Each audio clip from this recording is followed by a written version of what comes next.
You are listening to Midnight Stories on the Vietnamese Ghost Stories channel, a place where stories are not for the faint of heart. If you are alone, make sure the door is locked, the curtains are drawn, and don't look down at your feet, because today I am going to tell you a story about an old slipper. That's right, it's just a slipper, but it took someone away forever. In a remote, poor countryside in the southwest, there is a vast field called Dong Ma Chai. The name alone makes people shiver. The old people in the village say that in the past, that place used to be a mass graveyard, burying people who died from epidemics, wars, and even the souls of those who were unjustly murdered. At night, no one dared to go there, even just one step. There is a legend that has been passed down through generations. Whoever picks up an old sandal lying in the middle of the field will be seduced within 7 days. Many people used to laugh and joke, maybe the ghost invited them to go buy the other pair of sandals. But after Dung's night, no one laughed anymore. Dung was a rebellious young man who made a living by working for hire, pulling rice and plowing for others. He did not believe in ghosts and often laughed at old people when they told spiritual stories. One afternoon at the end of July, Dung and a few others went to work for a farmer on the other side of Dong Ma Chai. On the way back, he happened to see an old, yellowed honeycomb sandal lying in the middle of the path. It was a typical man's sandal, big and flat, and there was only one. He bent down to pick it up, sneering. "What kind of ghost? It must be some drunk man who dropped it." An old woman in the group, old and weak, turned pale when she heard that, stammering, "Put it down, child. That doesn't belong to a living person." Dung laughed, stuffed the sandal into a rice bag, then turned his face away and walked away. That night, he brought it home and hung it on the wall as a tantalizing trophy. 3. The first night. The shadow of a faceless person.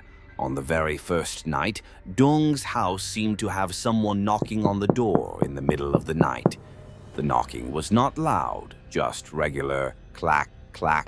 Sounds like footsteps dragging on the ground. Dung sat up and opened the door, but saw no one. But when he turned around, he discovered that the slippers hanging on the wall had fallen to the floor, lying neatly as if someone had intentionally put them back. He picked them up and hung them up again. That night, Dung dreamed that he was walking in the middle of a deserted field, covered in white fog.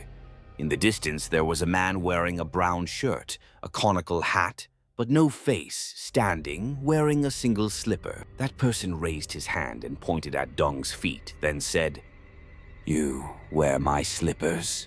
The voice echoed from the ground, deep and shrill, like someone calling from the bottom of a grave. Dung woke up, his whole body drenched in sweat. 4. Third night. Bloody slippers. From that day on, every night, Dung heard footsteps in the yard. The muddy tracks from the door led straight to the bed, but when the light was turned on, there were no traces left.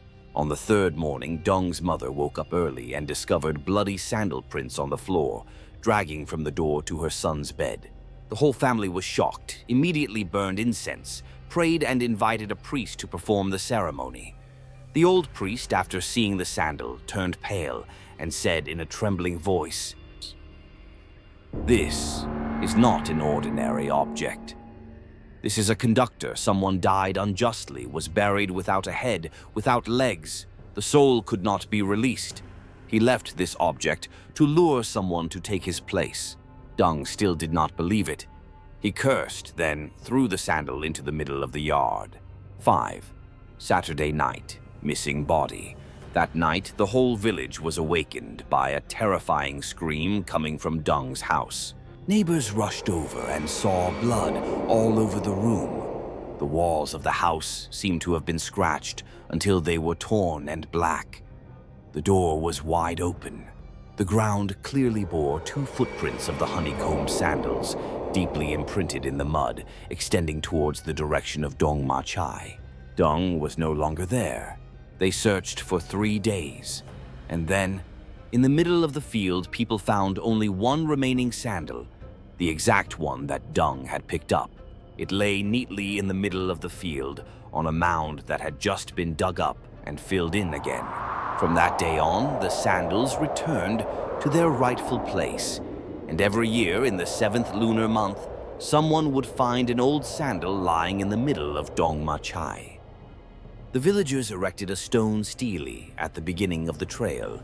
If you see a sandal, don't pick it up. Ghosts are looking for feet. But there were still people who didn't believe it. And there were still people who went missing. Many years later, Dong Ma Chai was abandoned. No one dared to pass by. Weeds grew wildly. The land cracked like a scar, silently waiting for the day the tragedy would repeat itself. People said that a shaman had suppressed it, had performed a ceremony to save it, had burned all the strange things in the area. But every year, on the rainy day, right in the 7th lunar month, that sandal reappeared. Sometimes it was in the middle of the path. Sometimes it was on a mound of earth in the middle of a dry field. Sometimes it was right on someone's doorstep. No one saw who brought it. No one dared to touch it. Some young people in the village were bold enough to try to install surveillance cameras. But the next morning, all that remained was the distorted image and the bloody footprints of the sandal on the screen. Finally, the villagers had to accept. It doesn't need anyone to believe it. It just needs someone to pick it up. Tonight, if you happen to walk across a deserted street and see an old yellowed flip-flop lying alone in the grass, don't look too closely. Don't bend down. Don't even think about picking it up. Because who knows? The person wearing the other one is standing right behind you.